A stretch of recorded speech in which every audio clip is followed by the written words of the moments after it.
Welcome to Downtown Variety, take 7. I'm your host, Maddie Barber Bockelman, and this is Downtown Variety. Downtown Variety is MaMa and CultureHub's ongoing experiment exploring how we can make art and support artists and feel each other from all of our little boxes. This is our 7th edition. And I'm feeling grateful that we decided to number them early on because I'm losing track of how to track time. So this is the 7th, and every week, while it doesn't come without its, frustrations and difficulties, we are learning and learning new things about the software and about the performance capabilities. And we're meeting new artists who are approaching this with such excitement and are unearthing new possibilities and asking new questions, and it's really exciting. Downtown Variety was, yes, born out of this extreme moment where our cultural spaces had to shut down and programming could only move online, but it goes deeper than that. It comes from La Mama's legacy of going all over the world and bringing new faces, unfamiliar dances, and stories unknown and giving them a home on East 4th Street. That's what we're trying to do here, giving these artists a home by bringing them to your home and to mine. And La Mama artists have always been affected by the venues in which they played. In the early days, in a basement on East 9th Street, there was a slew of plays that were all based around a bed because they had a bed for a while as a set piece.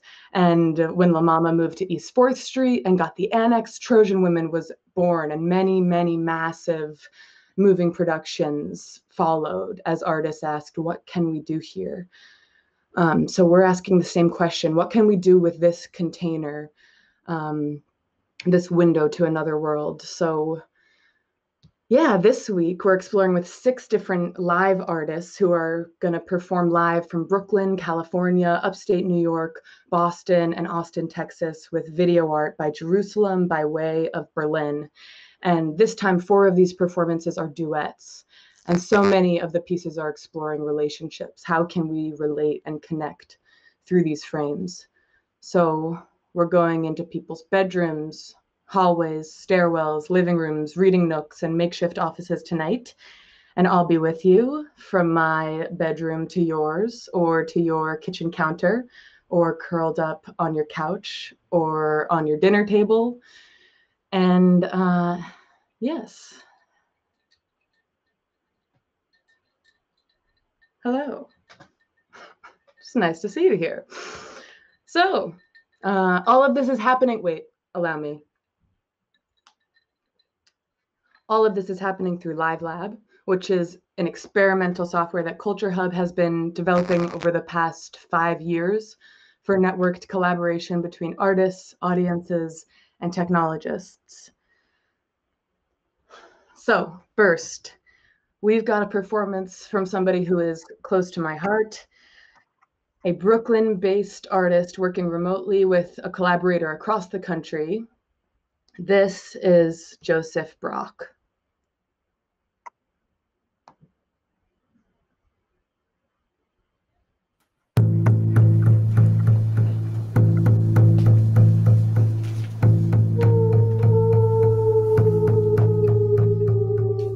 What are your demons?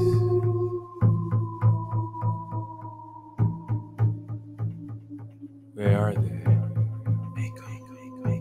I was standing. What can you do? I was standing at the top of this chair. My own. To get rid of them. Where are your demons? I looked out. Beyond the house. Do you even know? Beyond the cars. Beyond the old crack house my dad turned into. And there was a figure. Complacent. A dark figure. It was just standing. Your But I felt demons. it. So loosely. I felt its presence and its gaze upon me. I did not Trust me. all I could If you was saw say, leave. Leave. Let me be. Hell. And it listened. It disappeared. And as soon as it Creature. did, it reappeared closer Leave. and closer it came.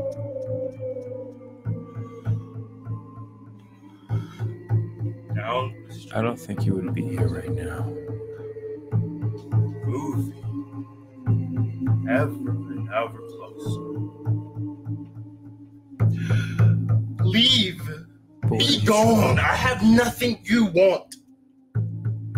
You have nothing I need. Just go. Do you even I am done with you. But it kept coming.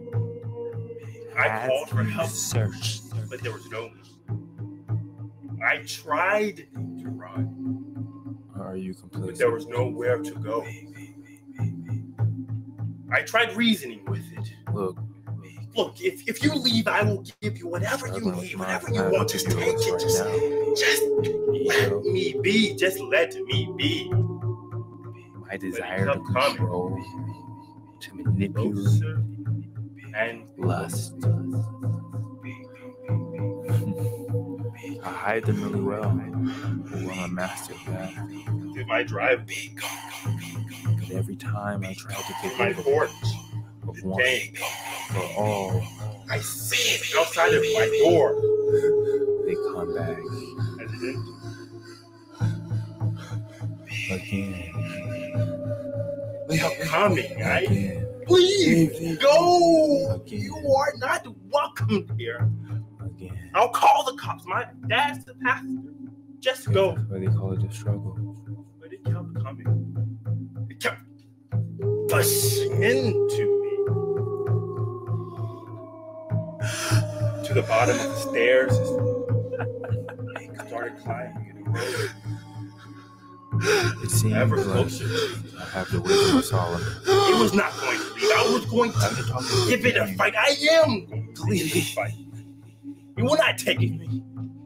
But I'm struggling. I planted my feet in the ground. I felt I'm hurt. the last bit of my stress arise through my spine into my chest, and I puffed out. I knew what I needed to do. It came to me finally.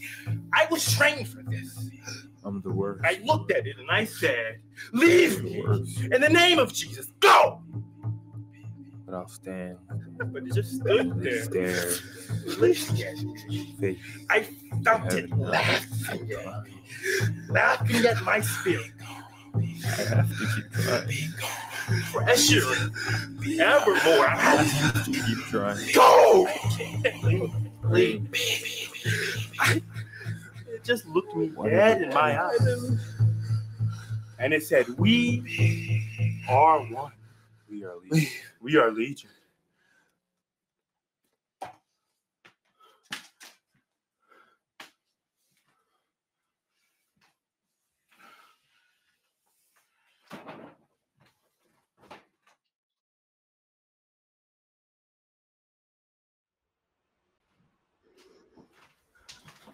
Spooky. That was Joseph Brock coming at you live from Bushwick. And here he is, my friend. Here I am.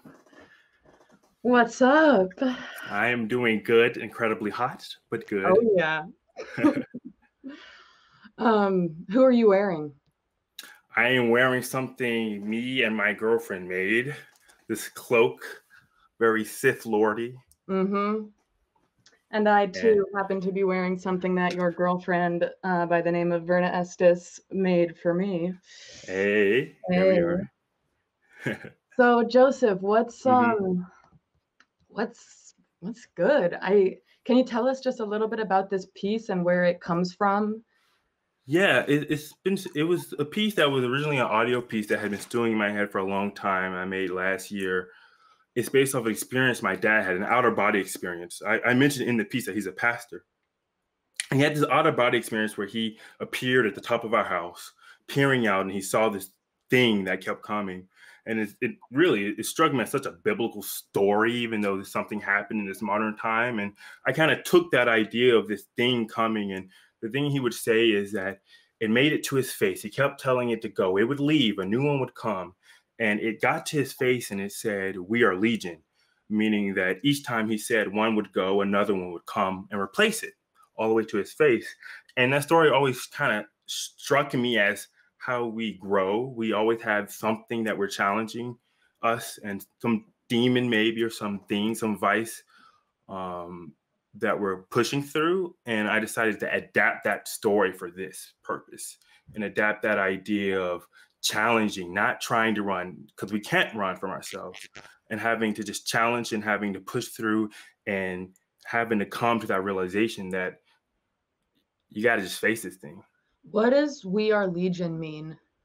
So "We Are Legion," it comes from actually a story in the Bible where Jesus banished demons out of a man. And the demon said, "We are legion," because we are many. There was many demons in this man. So he casted them into a group of pigs, and the pigs drove off into and drowned in a river. Like Cersei. Yeah. Cool. Yeah, so I figure we all have legions of things that we're trying to work on internally. Yeah. And legion of things outside of ourselves that we're having to do battle with. Yeah, and that so I thought it was really poignant. One fear. Yeah. Yeah. So I know your background is as a classical bassist from your youth. But I want to know what pushed you more in these experimental directions. Like, I know that you have been experimenting a lot with painting and visual art, but especially what's been pushing you to experiment more with performance and the more theatrical stuff. Yeah. Well, it was a slow journey. I put down my instrument as soon as I graduated, like literally the next day. I'd never touched it again. And I went to school for music. So it had really been in my life since the 3rd grade through graduating with a bachelor's degree in music performance. But I never knew, I knew it was never going to be my life. I knew it wasn't really my passion. I didn't really care for it. It was just a means to an end. And I kind of took away from it. And I decided to do visual arts.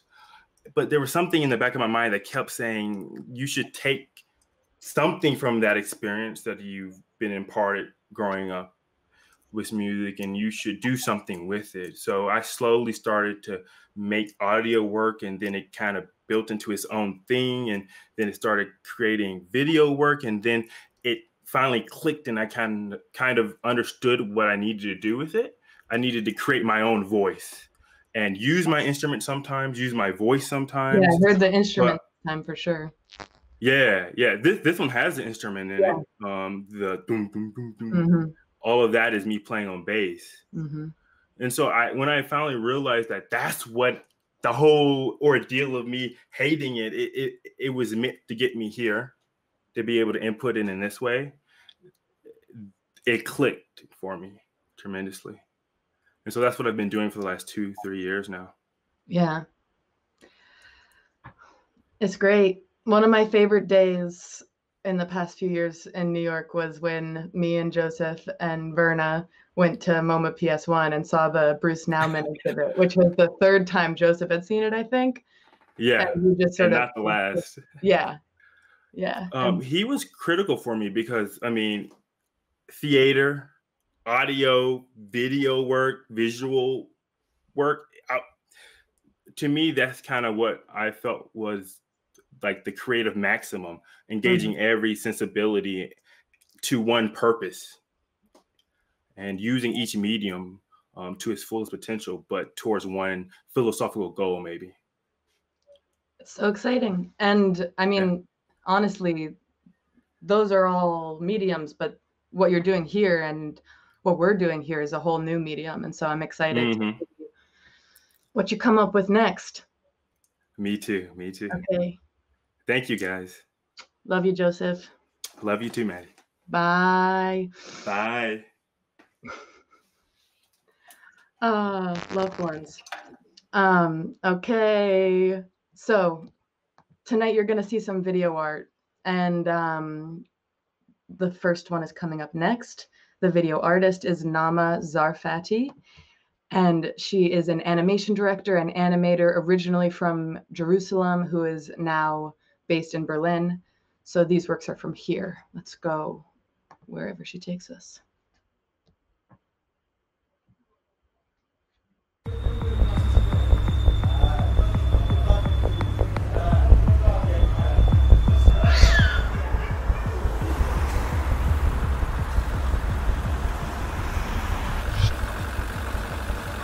סליחה, זה ירושלים? עלינה שמה. אחרון, אני יוצא.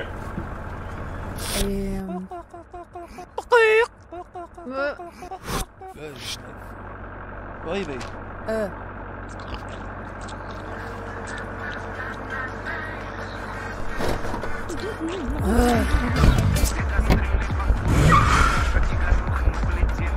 רוצים 5 שקל.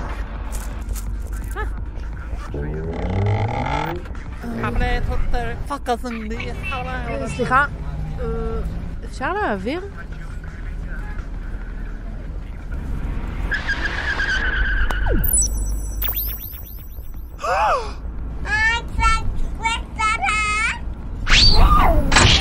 הנה העודף. בנייני אומה, מי ירד?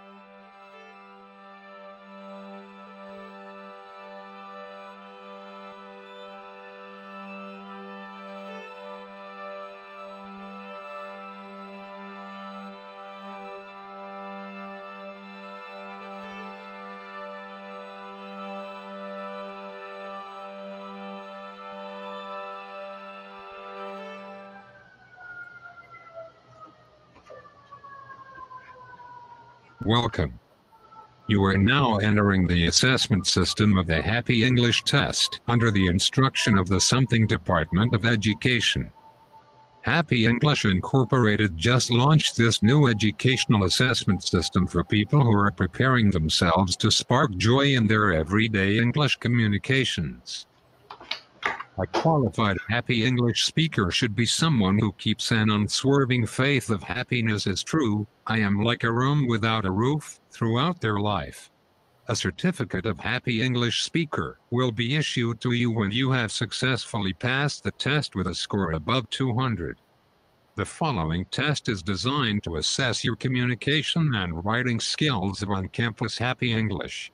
Each session has a different guideline. Please listen carefully before proceeding. Please now present your Happy English ID for verification. Place your Happy English Test ID card within the green box. Place your Happy English Test ID card within the green box.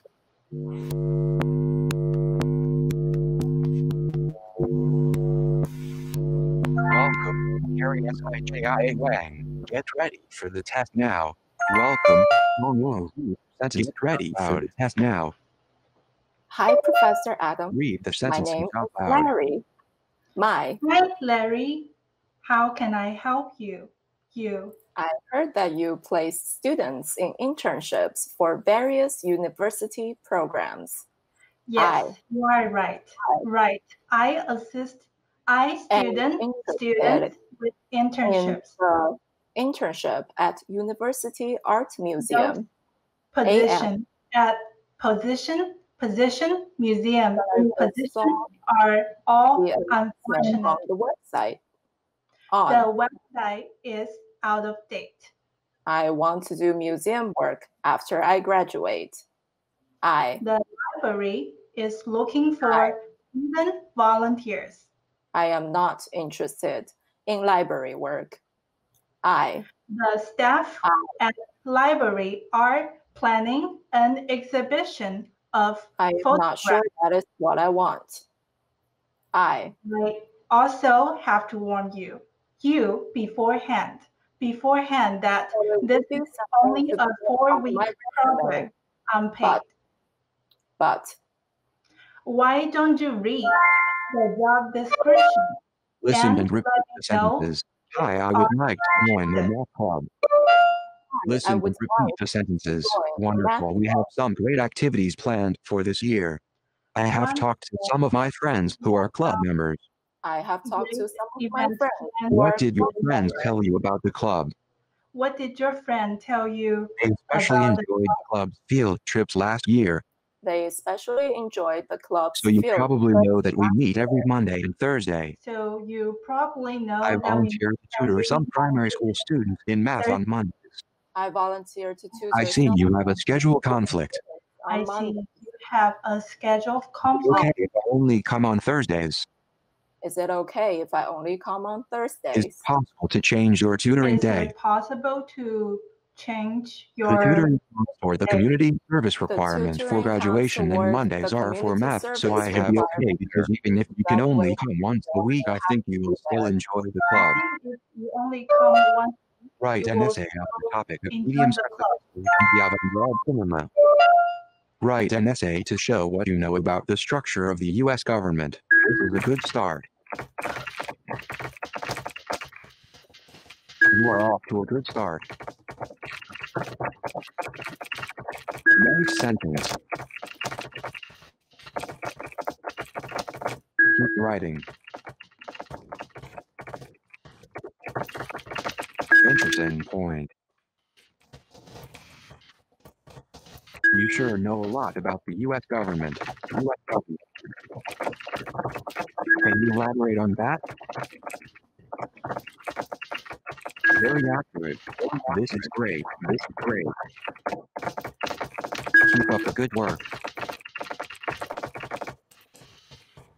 Amazing. Keep it up.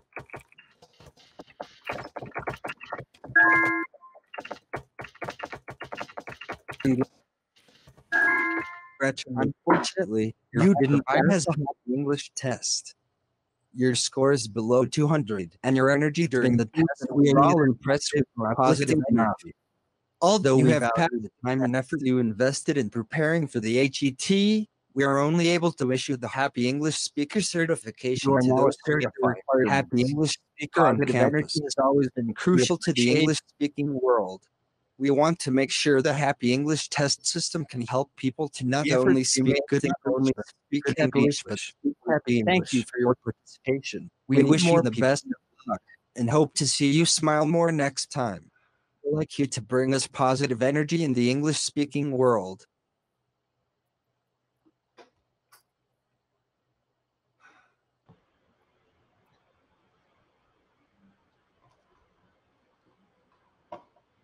Oh no.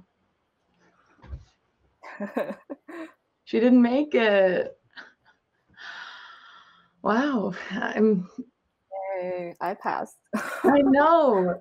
Last time both of you passed and I was very happy, but when even just one person loses, it's kind of dark. Tong, how do you feel? it's just very stressful and depressing.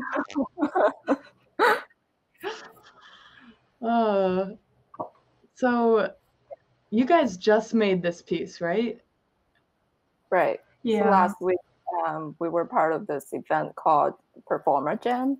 It was hosted by CultureHub and the adjacent online journal from NYU. The idea, it's kind of like a performance hackathon for a day. So the idea is that we were given a prompt on Friday night, and we were supposed to spend the day of Saturday to come up with a performance and then perform it at night. Right. It was crazy. Yeah. Yeah, and then you have so much going on in here. So what was happening? Like a couple people were asking, is this live? Like are the video or is all the interactions that are happening live, or are they recorded, or what? We pre-produced the beginning video and the ending video. So the beginning instructions and the path fail videos we pre-produced it, but during the process, we are really competing against each other to be a happy English speaker. Yeah, we use, yep. Go ahead. We use a speech recognition program to listen to what you say and determine whether you say something correctly based on its standards. And that's how we were scored. And where does this program come from? Who made it? It's I think it's a rap. It's called P5 Speech. It's a wrapper around Google Speech API. Got it. And yeah, and I incorporated it into the program that I wrote. Cool. And what is a happy English test? What is this? What is this test? Where does it come from? So actually, with the theme for last week, the theme for last week's performance jam was energy vampire, and when I was talking to Carrie, we suddenly think about a test that we both took when we come to the States for studies called TOEFL. So test of English as a foreign language. So actually, it's an environment where you sit with about 40 to 50 other testers, and when it comes to the speaking section, it's really a very chaotic environment because you have to while you're actually listening to other people speaking into their computer. Yeah, the conversations in our performance actually all come from actual TOEFL questions. Yeah, so it was, yeah, it's a standardized test that every international student has to take before coming to the US for college. And also before that, we both spent years learning English, and sometimes we just wonder, what does it even mean to speak good English, and what does it mean to speak good American English? Is it the accent? Is it more than the accent? Is it some kind of attitude, American attitude that you have to adopt? So this is the performance is kind of our way of addressing these questions. Crazy. And you, Carrie, I know from some of your other work, it sort of looks at the system and this glossy exterior and very positive, optimistic, and sort of shows the sinister darkness of those systems. Right. I think I don't think the systems are necessarily sinister. It's just because I don't know why I'm just really into these things that look just pure positive and optimistic on the outside. And they almost certainly have a darker side because nothing is pure happiness. So I'm really into these things. It's for my other works, the dark thing, the dark system is technology itself. Mm-hmm. But for say Happy English, the system is the idea of, I don't know, Americanness or American English. It seems like to a foreigner from the outside, it looks so nice, and it's a land of opportunities, of freedom. But when you actually come here, you start to notice these things that don't really work very well, and that's kind of the idea. Yeah.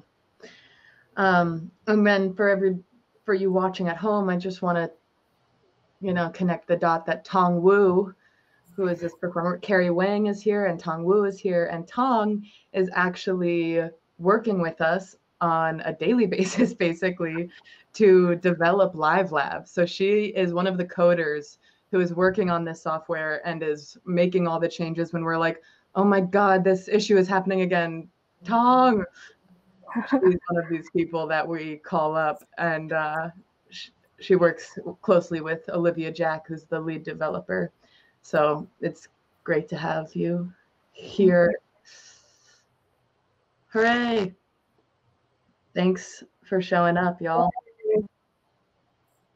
Thank you, Maddie. Next time. For having us. And see you Monday, Tong. Bye. Great. Okay, so next up, we have Rhiannon McGavin, who is a poet performing live from Los Angeles, California.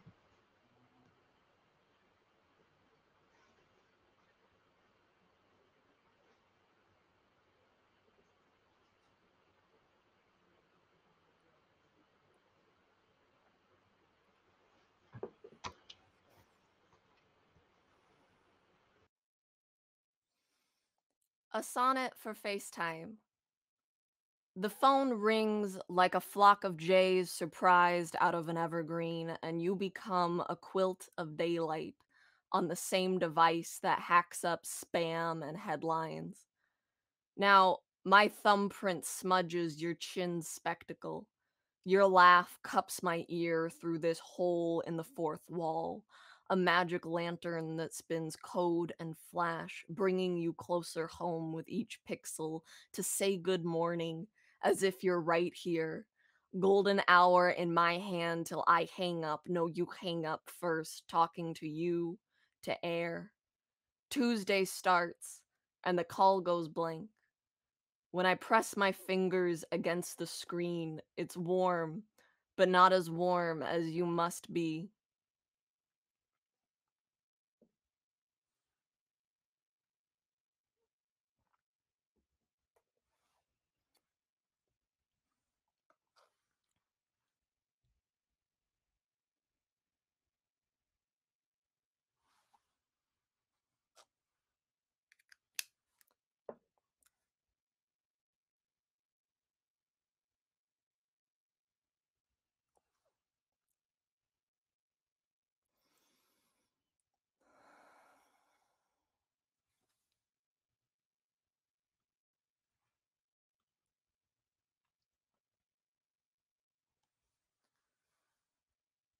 Long distance song. When the conductor scans my ticket, the valley's dry orchards may as well burst into almond cakes because I'm going to see my baby, my moonbeam, who recites the locations of my moles like a prayer, eyes closed, eyes tender, even on screen, grin lagging behind his laugh. Where he is most hours for me since the move, our calls, the sundial in my day. The face that pressed against the back of my shoulders in college is small as a playing card on my phone now, handheld, a magic trick not nearly as good as how our heads, rolling through our scrapbook of nights along my bronze bedposts, oiled the metal to a new kind of gold, an arch in the middle where we had slept, where the shine had gathered most. For this, I'll take the train.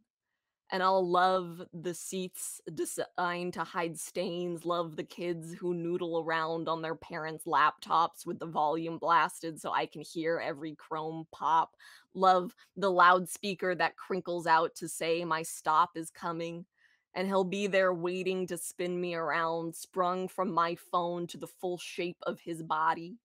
Every time, I forget how it is to look up at him. His jaws slope, how his voice strums the air with no static between us, without pinning my ear against that smart little window pane. For weeks I walk this way, waving at the empty streets, earbuds looped around my neck as a locket, or him on speaker perched on the spice rack as I crush garlic from its papers. Sometimes, to switch things up, I just hold it the old-fashioned way, a princess. If I had a cord, I'd twirl it. This is how I know him now, my honey in the dial tone. Distance leaves me shy as a first date, as though I don't already know him like a tulip bulb.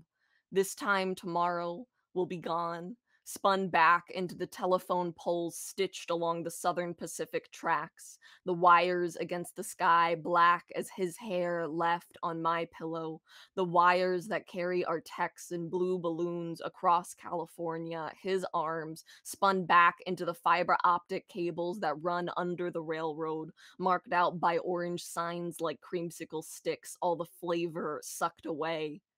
The trains, the wires, the cables, an internet, a braid to pull us closer, the strings connecting our tin cans, dependent on the maps of other men and cell phone plans to say good morning.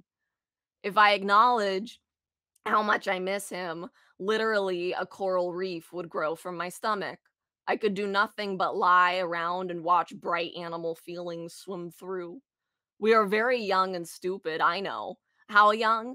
Just as the bushes and trees, dark as wine bottles, melted into jasmine and jacaranda, a white and baby purple confetti that veiled the campus, that was when we met. And I remember the smell embroidered through beach fog, then simmering thick over another May afternoon. And within this freshet of flowers was the perfume in the green sweater he'd lent me that first morning when I stole his favorite book while he was still asleep so he'd have to call me back, but my phone rang before he noticed it was gone. The green sweater, a knitted green number I wore every day that week, trembling up hills to class, my legs raw that way, over my hips, the sweater falling with his particular musk, the dormitory detergent, a thin layer of tobacco, and something else, sweet and mysterious, a technicolor note that whistled around corners, which was revealed to be the remnants of a strawberry jewel pod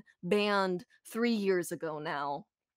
Someone said a jewel will never be as cool as a cigarette because when you see someone with a cigarette, it's clear they don't care if they die, which is cool. But with a jewel or other mediary nicotine device, it's clear that you're like nervous. However, I decided to stop picking at my lip after we kissed, that I didn't want to peel into a void so bad, which is very cool. When we met, I had a fire ant bite on my inner thigh, ugly in all the ways that meant I was living, and then I was the sweat on his brow. How evil it felt to be gone half an hour, half a day. How I orbit my hunger. How I love the engines, cell service, Wi-Fi, these clouds of dust and data, miracles I don't want, would trade to be bewildered by his footsteps in the next room again. But here I'm pulling my suitcase off the train and I see him waving, and already I'm watching him leave as I run across the platform to keep up as the machine pulls away in the window, your face getting smaller, but I'll keep shouting because I need to know if you miss me when I'm gone from the live wire of your chest. Are you more patient with strangers because you remember my hand dappling your shoulder each time? Do you learn this by heart again? Is it easier to fall asleep holding a pillow? Do you wake confused over who or what is wrapped around you or reaching for the salage? How long do you sit with your warm laundry? Will you keep my shirt in its own corner, grasping for my scent, feral for the beloved, my darling? My perfect one, my mouth is bleeding and I can't remember why, but sometimes in the middle of my laps, I pretend I'm swimming across a great blue lake to you, each stroke a second until I'm yours again. Make my body a device that annihilates time. Is it the same for you? Are you waiting for a life between us? Are you a computer counting days until somebody can touch you? Would you bear it all to hear my voice calling you back?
Ready.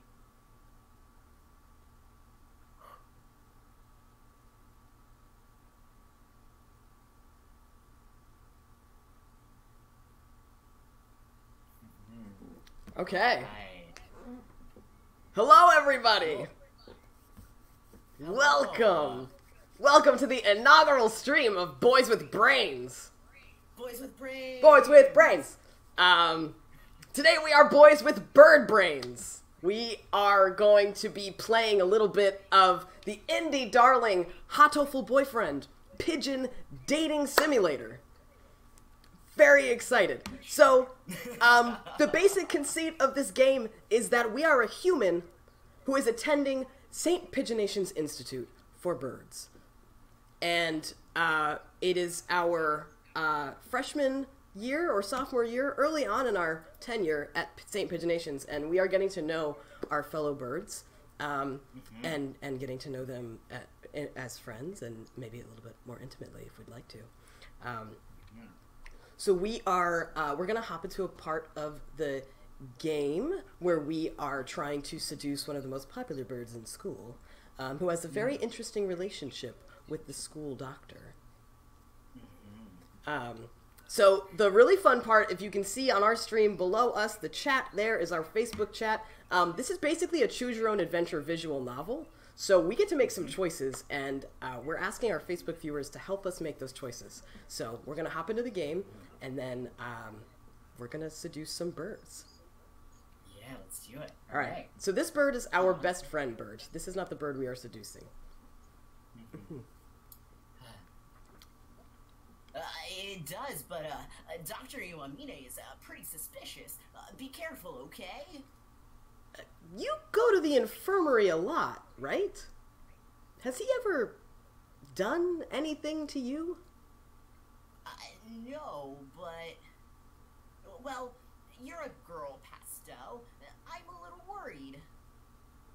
That's true. I'll be careful. Ryota always has been one to overthink things. Anyway, can't keep Yuya waiting. Sure can't keep him waiting. I wouldn't. Excuse me. Huh? Yuya and the doctor are talking about something.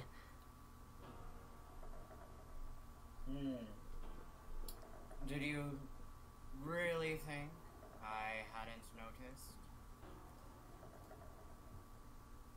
You sure look like you woke up on the wrong side of the nest. What are you talking about? I shouldn't have to explain. You should know exactly what I'm talking about. I have told you never to touch my desk, haven't I? And what makes you think I ever have? This doesn't look too good. Pastel! There you are, mon ami. Pastel can back me up on this. We were in the courtyard together until a few minutes ago. She said she was going to the restroom, so I should go ahead. I only just got here. In other words, I haven't had time to go rifling through your stuff, Doctor. Right, mon ami? Just what is going on here? It sounds like the doctor suspects Yuya of having searched his desk while he was out. I came straight from the classroom to here, so obviously Yuya is lying. Alright.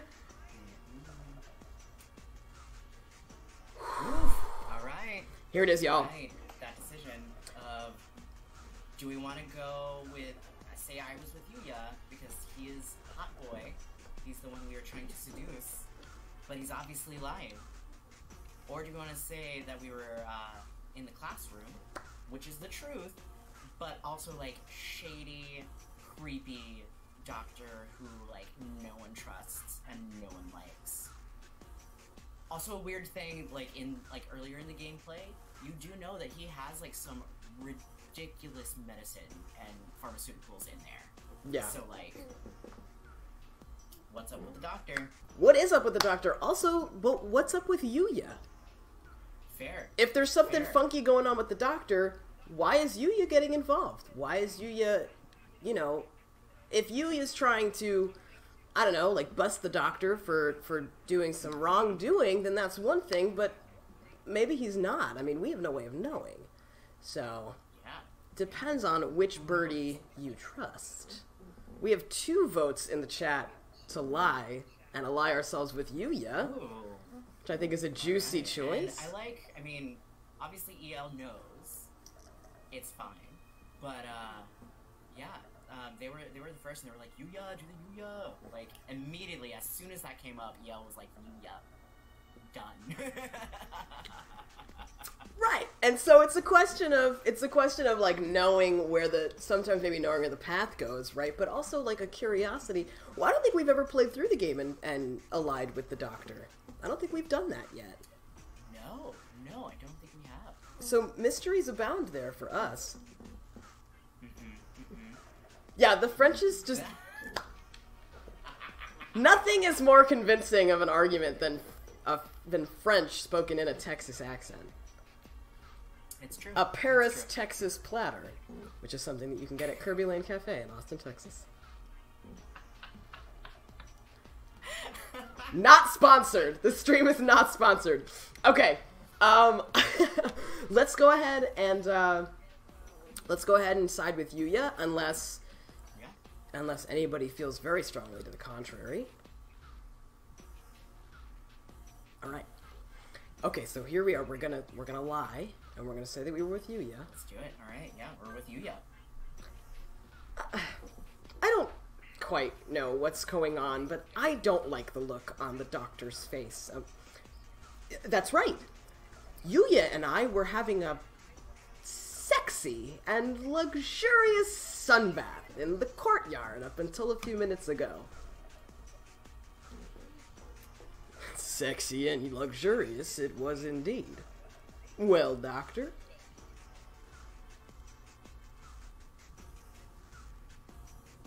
Very well. I shall have to wait for more solid evidence. Please. Do be careful. Of course, Doctor. Dun dun dun.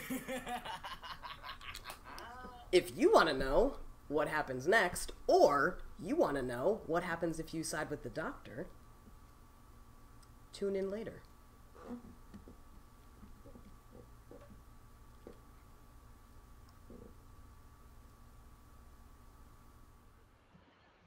Hey, y'all.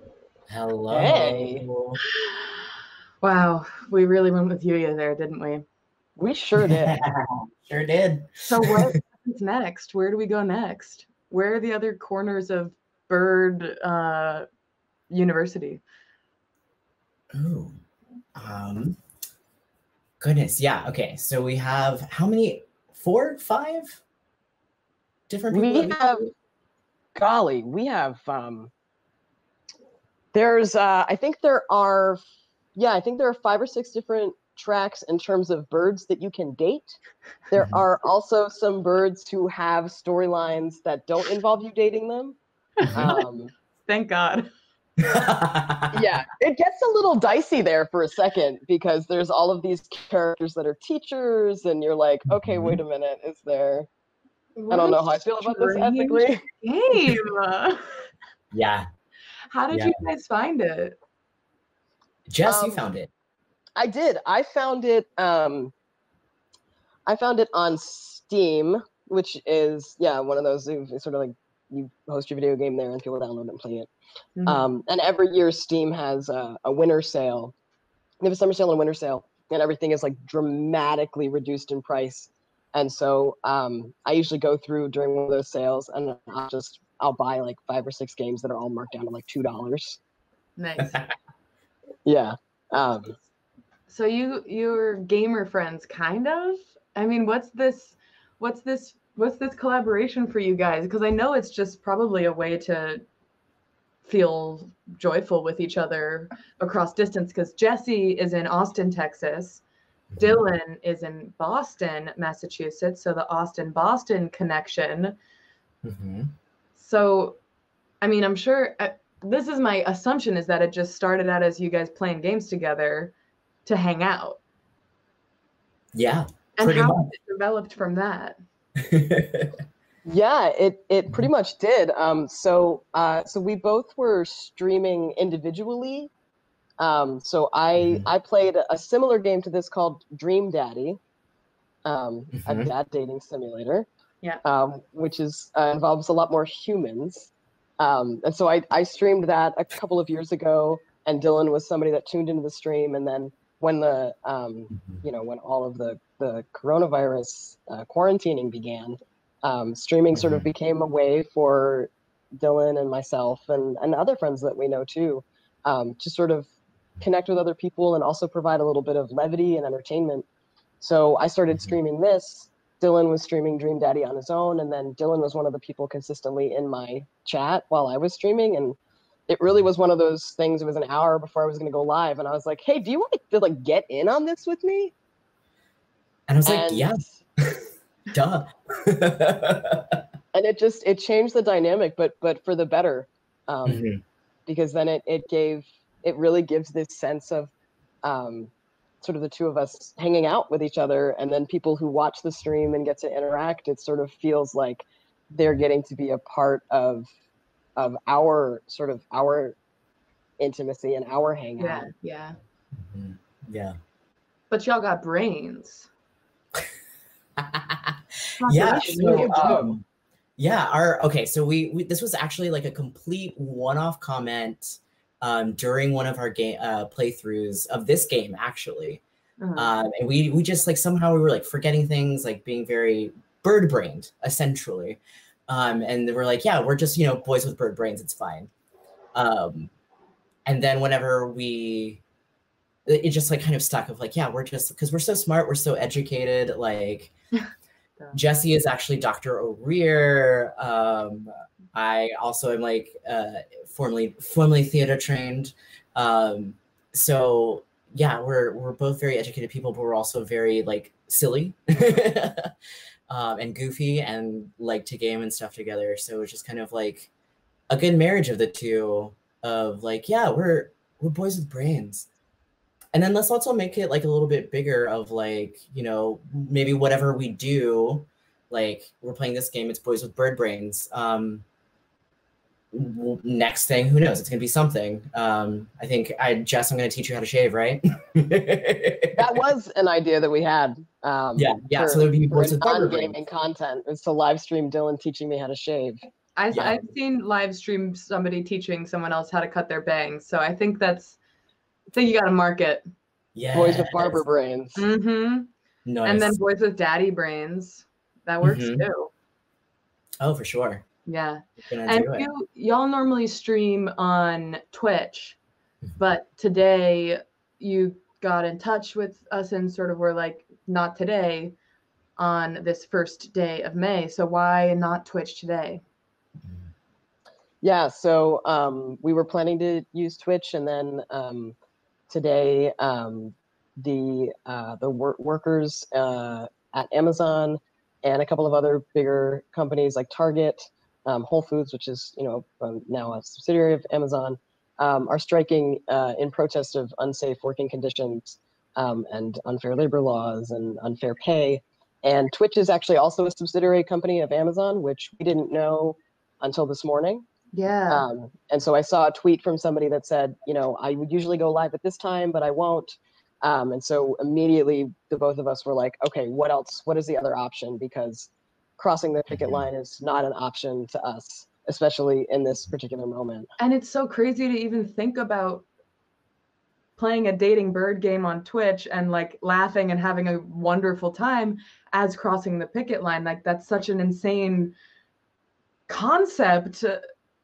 But all of these, we're tied to companies and all these corporate shit. So yeah, I mean, there's of course, there's always an argument to be made too that to go from Twitch to Facebook, what kind of lateral, moral move is that? Yeah. So that was like something that we were struggling with to try to figure out what is the best alternative, because it's, it becomes in a certain sense a lesser of two evils conversation. Right. But it was really important for us to be in solidarity with what was happening today. Hell yeah. Yeah. And that's definitely going to kind of inform us of future streaming and stuff like that, of are there different platforms that are more open sourced, things that are more values aligned for us. So to do that. And low key, high key, that's part of why we're developing Live Lab. I mean, a major point was just because we needed more of an artful environment with more customization and the ability to not have the little green highlight box around my face right now like Zoom has. But it's also because, first of all, do we really want to be throwing all this money at a corporation and we don't know their practices, and it makes it not accessible to everybody in the world. So cool. Brains. And Dylan is a brain that I get to work with, and we're basically working with right now because Dylan works at HowlRound up in Boston. So that's a joy. Oh yes, indeed. Cool. Well, Jesse, I hope to meet you beyond the Bird University one day. I'm sure I will. Thanks for joining us. Yeah, it's been a pleasure. Thanks for having us. Cool. Yeah. Thank you very much. This was a blast. Yeah. Bye. Bye. Yeah. So next up, we have a performance by Nick Demopoulos. But before he performs, he has built his own instrument. And we want to have him show you around it a little bit so that it's not just coming at you out of nowhere. So Nick, are you there? Yeah, I'm here. Cool. You sound far away. I sound far away? Can you guys hear him? Sungmin, can you hear him okay? Can you hear me now? Yeah, I can hear you. Talk loud. Okay, I will. Okay, so SMOMID is a project that Nick's been working on. Nick is a performer, a musician, and instrument builder, and SMOMID only utilizes instruments he has designed and built to perform interactive computer music. The name is derived from an acronym of his primary instrument, String Modeling MIDI Device. So what's this thing? Can you show it to us? Sure. So this is the instrument. Nice, gorgeous, very guitar looking-ish. Yeah, so it's a guitar. It's inspired by the guitar, and it's basically a way. It's interesting what you were just talking about with Jesse and Dylan, because it's the same. I feel like it's related. I wasn't happy with what was commercially available, So I went ahead and made my own instruments. And the beauty of this is it sends messages in the language called MIDI, which is like a protocol language. And you can, like, for example, control LEDs. And you can, this video animation behind me is being driven by MIDI messages. And these LED displays are driven by MIDI messages. So I just, touch this instrument and interact with it like it's a real instrument, but there's no acoustic properties. I just kind of, play it like an instrument, but I can play digital media with it. Rad. So, well, I guess without further ado then. Oh, cool. Okay.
We are strong, powerful, wise.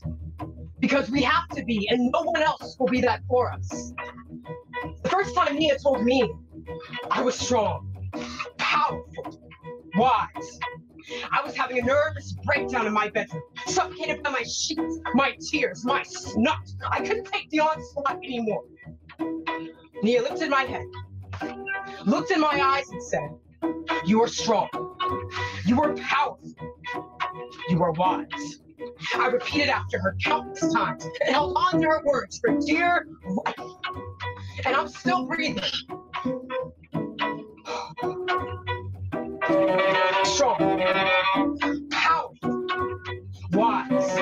We remind each other every day because as two Black, lesbian women, we need to remember our strength, our power, our wisdom. As ancient as the world is and deep as her oceans, we resemble the darkness that created her, and we love her energy. For that reason, those who fear her fear us and are doing all they can to destroy our love, destroy our lives.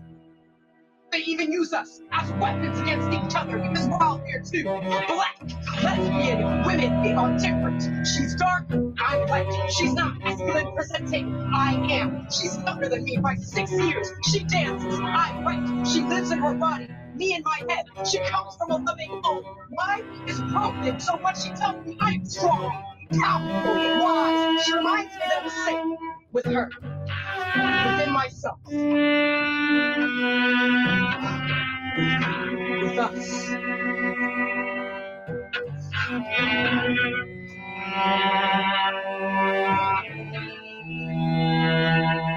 But it's hard to remember. I'm strong, powerful, wise. And it feels like she's not on my side. But I'm not always on hers.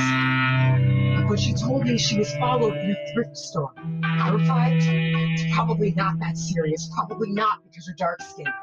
But then it happened again, and again, and again, and again. And I can no longer ignore the fact I'm on the brighter side of our shared oppression. There are times when we take pictures at night, and for whatever reason the flash isn't working. I don't have to wonder whether or not I'll show up in the frame. And she's often been the only dark-skinned Black woman at a dance audition, looking around the room, knowing she doesn't stand a chance, but still she dances, giving her best, showing them she is there, she will be seen, she isn't leaving, she is strong, powerful, wise. I still question our strength, our power, our wisdom. When people challenge me with their eyes, their postures, their tones of voice, and all I'm doing is wearing a tie and talking or walking and holding her hand and wanting to be called yes and not Vanessa, why she gets so upset she's asked because I'm not who they think I am. I'm not a man or trying to be one. I'm a Black, lesbian woman. I'm strong, powerful, wise, strong, powerful, wise, strong, powerful, wise, strong, powerful, wise.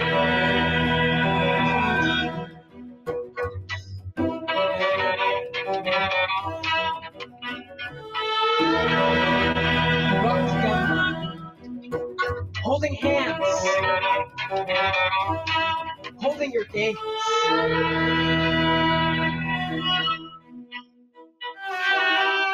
I hear her voice. I listen to her words. Strong, powerful, wise.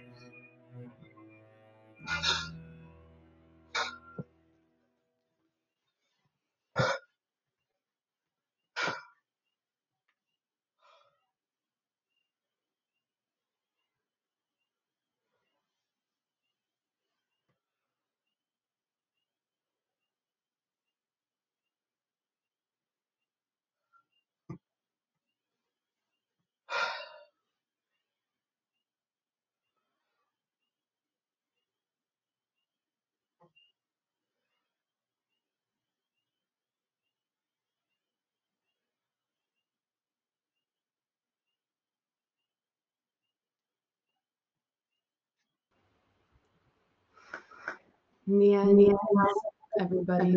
And Nia and Ness, can you comment using the phone instead of the computer, actually? The phone. Oh, yeah. Yeah. And just make the computer instead. Okay. Oh, you want to mute that? Yeah. Hey.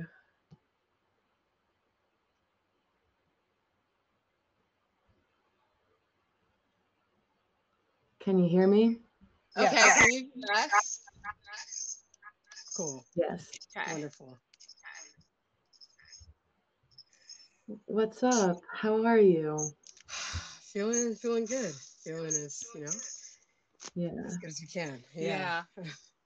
Felt good to perform though. Yeah. Yeah. Sit with Yeah.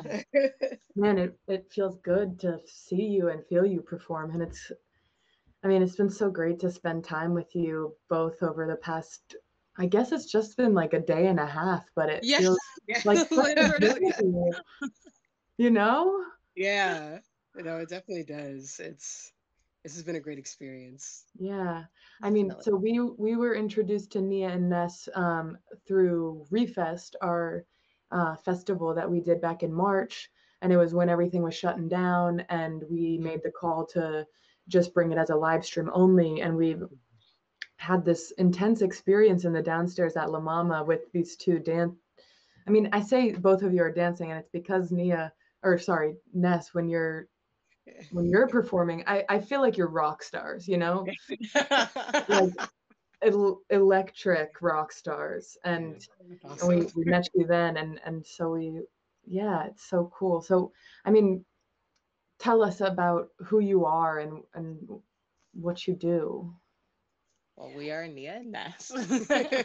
We are a performance art duo. We're based right now in Rosendale, New York. So we are not in the city with probably most of you. And we know it's really hard down there, especially right now. It's hard everywhere, but I feel like in the city, it's a whole nother beast. Yeah. So we're definitely sending all of our love out to all y'all in the 5 boroughs.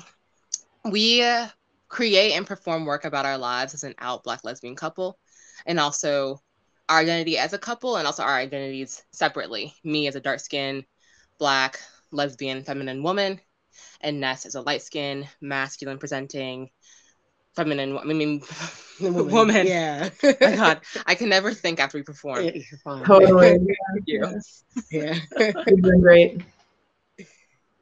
Yeah, I'm just so curious about like your journey, and we got such a tiny little window into how you guys work together.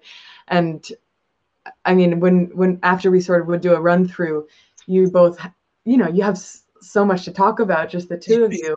And I just want to know like about how that relationship has developed over time, because I imagine it started as a falling in love relationship and a intimate relationship. And how did it turn into this artistic creative relationship? Well, ironically, or am I wrong? I feel like our relationship has always been super intense, like from the beginning. Like it just like we're very stereotypically lesbian, so we definitely like U-hauled the first day we met in person. Pretty much, we moved in together, and that was after like meeting 2 days, like online. 2 days before that. So yeah, and even with our art, like the first night we were together, Nia had written a poem, and I recited it. Like I read it, and she danced to it. So it kind of was already. Oh damn! Yeah. So, but it was like. Yeah, we didn't know that it was going to be this. Yeah. Though.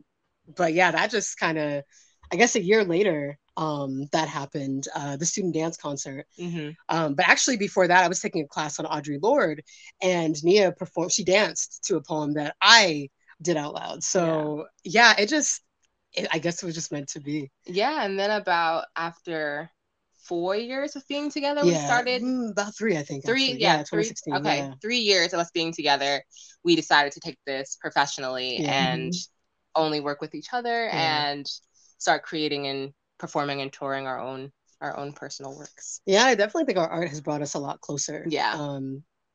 I mean, we need each other. Mhm. And I think we see that with everything that we experience outside in the world. Like it brings us together. And then this also, so it's cyclical. Yeah. Like our art brings us together, but then also our relationship definitely feeds our art. Yeah, it's So, all one thing. Yeah. There's no separation between our art and our relationship. Yeah. Mm. Not at all. Yeah, I mean, I think about two things. One is like it must be hard sometimes, but maybe the fact that you just accept that it's hard and bring it into everything that you do makes it easier. 'Cause Yeah. you're not shy about any aspect it feels, you know, like you're just going to be fully honest in each realm of what you're doing, whether it's personal as a relationship. In I don't know, the boundaries of everything just seem to fall away. Yeah, a there little really bit. aren't any boundaries. And Yeah. it's not difficult working together. No. It's difficult performing each other's pain. Hmm. Like it's one thing when you're sharing your own pain, but then when you are embodying the person you love more than the air that we breathe, when you're embodying the pain that they went through, it's a whole nother thing. Because you don't want people that you love to hurt. You don't want to see them in pain. You don't want them to experience that. So whenever, I know for me, when I am telling this story through my body, it's even more difficult sometimes than doing my own. Yeah. And I feel like my passion comes out more when I'm telling your story Mm. than when I'm telling mine. Mm. Yeah. Man. And then I'm also just thinking about, because when we were first started working together, you both were in the same frame, and I think it was Mia's idea to say, do you have an Android phone? Could you put Live Lab on another phone and then have these two different frames? And I feel like that sort of opened up the piece in a different way to make it really about some individual journeys. And I'm wondering what that experience was like for you. And I also wonder what it was like for you watching at home, if it was a surprise when the hands went through the frames and they are in the same space after all. Yeah, for us at first it was like really difficult because we're so used to being Yeah. together all the time. Like we're usually always like touching and we're just there together all the time. So I think too it was helpful with the feedback from Mia when she was saying that we can still connect. Yeah. Cause at first we were like, oh no, like we're we'll supposed to lose be the connection. 'Cause Yeah. That's what people always say with Yeah. our work. They're like, oh, your connection is so amazing. That's really what people are attached to or attracted to. Yeah. And so we were still able to do that. And it was awesome kind of having this like this secret that like only like we felt like we knew that we were in the same room, but y'all at home didn't know. So it was really cool being able to like have this like secret love affair happening. Yeah. I mean, I just picture, I don't know why I have the image, but I just really see you performing like rock stars in a stadium. I mean, that's a goal. That would be Put that out there, manifest that. Thank you. And I can, you know, if you both were on opposite sides of the football field or whatever it is, you know, there's no distance. I mean, I guess it's you're still in the same room, so you feel it, but yeah, it's strong. It's cool. I hope it transmits. Yeah. So good to have you all back in our circle, and I hope it comes back around soon. Yes, definitely. Thank you for having us. It's a joy. All right, thanks, y'all. Take care, y'all. So Nia and Ness are our last performers for the evening, and that's it for us tonight for Downtown Variety Take 7. I just want to shout out a couple of people. We have original music by John King, who was on the very first edition of Downtown Variety performing, and he sent us new music this week, so we hope you enjoy it, and we're very grateful that John is a close friend and collaborator. Apparently there's a block party happening at 7 on some day somewhere, and you know, this piece of artwork I got in the basement at La Mama one day when Jeff Weiss was visiting with his partner Carlos Martinez. So this is Carlos's work, and it is Jeff's birthday today, so happy birthday, Jeff. I also wanted to say that Nick Demopoulos with the homemade guitar. We met through La Mama meetups, so we want to meet you and know you. And it feels so good to have an audience in this moment, and I'm so grateful to be able to share these performances with you. It's really, yeah, it's really something that we're going through together here. So I'm glad that it's with you. So we'll be back next week for take 8. Thank you so much for being here. I'm Maddie Barber-Bockelman, and I will see you soon.